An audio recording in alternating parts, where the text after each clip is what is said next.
हमने पिछली वीडियो में आपको बताया ना कि बिना टर्म को बारी बारी से जाने, डिटेल जाने, ऑर्गेनिक समझ में नहीं आएगी, वो आपके लिए ब्रेकर का काम करेगा। अगर आप उसे ढंग से पढ़ लेंगे तो आप केमिस्ट्री आपके लिए इजी बना देगा। उसमें हम लोग पहले एक टॉपिक इंडक्टिव इफेक्ट पढ़ने जा रहे हैं। इंडक्टिव इफेक्ट को पढ़ने से पहले यह जान लीजिए कि इलेक्ट्रॉन खींचना या ढकेलना, अल्फा बॉन्ड के लॉन्ग, मतलब इलेक्ट्रॉन खींचने और ढकेलने का जो असर होता है वही इंडक्टिव इफेक्ट में हम पढ़ते हैं। सिग्मा बॉन्ड के लॉन्ग का अर्थ हुआ दो एटम के बीच में सिग्मा बॉन्ड कनेक्शन का काम करता है, पाइपलाइन का काम करता है। जैसे इलेक्ट्रॉन उस पाइपलाइन से फ्लो करते हैं, दो एटम के बीच में एक जो पहला बॉन्ड बनता है वो सिग्मा बॉन्ड होता है।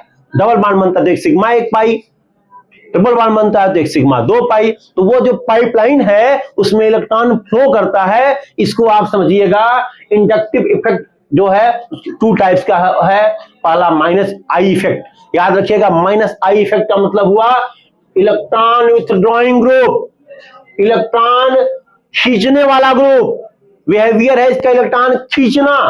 Example NO2 CN COOH CHO fluorine chlorine bromine iodine OH OR, ये सब एग्जांपल हैं। ऐसा ग्रुप जिसके इलेक्ट्रोनेगेटिविटी सबसे ज्यादा है वो इलेक्ट्रॉन खींचने की प्रवृत्ति भी उसमें ज्यादा होगी। केमिस्ट्री में एलिमेंट में केमिस्ट्री की दुनिया में इलेक्ट्रोनेगेटिविटी जिसकी ज्यादा समझ जाओ वो बहुत ताकतवर है, वो किसी के भी इलेक्ट्रॉन को अपनी ओर खींच सकता है। और आपको पता है पीरियोडिक टेबल में सबसे अधिक इलेक्ट्रॉन खींचने की प्रवृत्ति होती है तो फ्लोरीन में होती है, बाकी हाइड्रोजन में होती है, ऑक्सीजन नाइट्रोजन में भी होती है।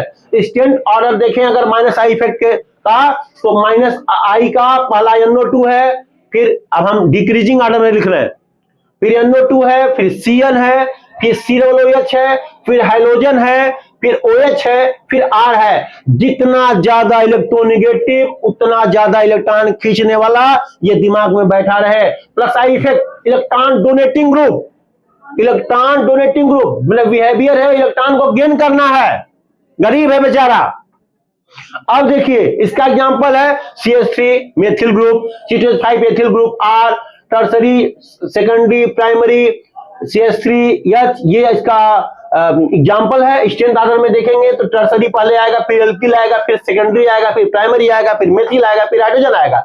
जिसके पास जितना ज्यादा कार्बन के पास उतना इलेक्ट्रॉन पुशिंग पावर, यानी दूर जाओ इफेक्ट गायब।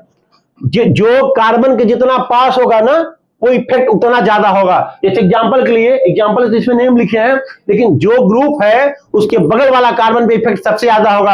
आप आगे बढ़ते जाएंगे, जितना दूर चलते जाएंगे उस कार्बन से उतना ही वो इफेक्ट कम होता चला जाएगा। Use of inductive effect, inductive effect का यूज एसिडिटी, माइनस आई ग्रुप इंक्रीज एसिडिटी।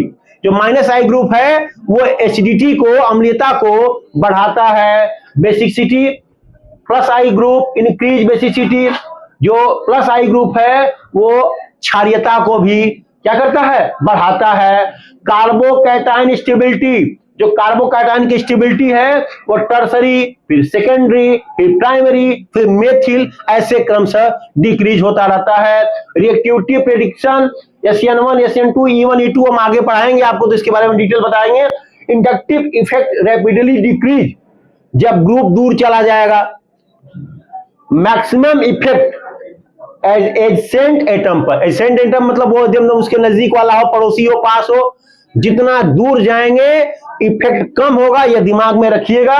और ये जो इफेक्ट आप पढ़े हैं ये परमानेंट इफेक्ट होता है तब तक जब तक बॉन्ड रहेगा, जब तक बॉन्ड रहेगा तब तक ये परमानेंट रहेगा। Okay, thank you.